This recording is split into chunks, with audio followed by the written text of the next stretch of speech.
guys, yun nga, mag-update lang ako regarding do sa Rossi Sparkle 150i natin. Yung first na ka-encounter na po ng problem natin do sa Sparkle natin. Na kagabi, pauwi na kami ng misis kapag galing BGC, sinundo ko siya gamit yung Sparkle 150i.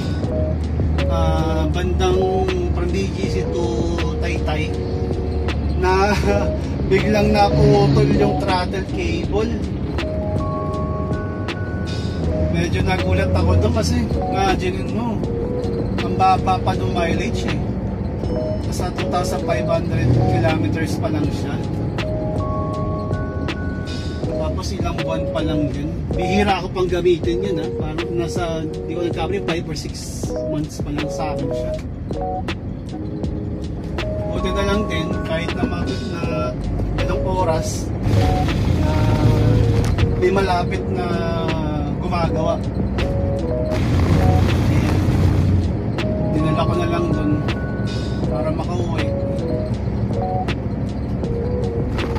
And then yun nga, pag-checking nung talagang naputol nga yung throttle cable. Tapos yung throttle cable nga, masyadong manipis.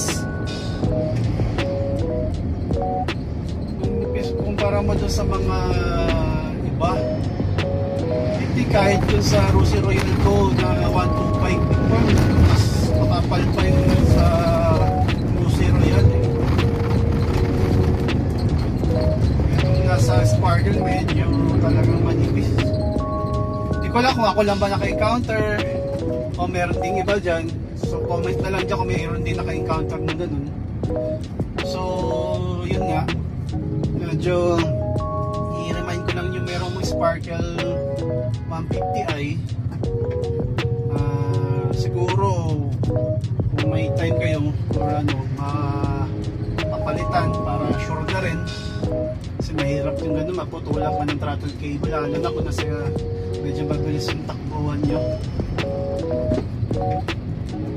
So yung ginawa pala doon, ang pinalit na pansamantala is yung kinabit nyo sa Blink 125i na throttle cable na naging single na lang siya, pero balak kong pagpalitan, balik doon sa stock.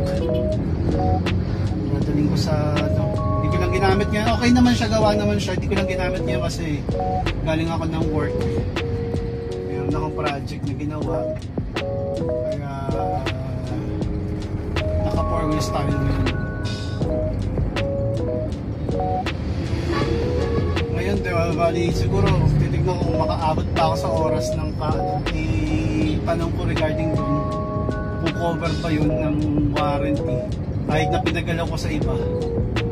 Kasi hindi naman ako makakauwi kung hindi ko pagagalaw yun. Kailangan itulak yun tight, tapos binangonan pa ako, layo nun. Pag pinano ko naman, lalabo ko, kaya sinakay ko rito sa sasakyan ko. Napakalaking abala kasi kukunin ko pa yung sasakyan sa binaman, diretso pa ako ng tight. Saan ko pa iiwan yung motor.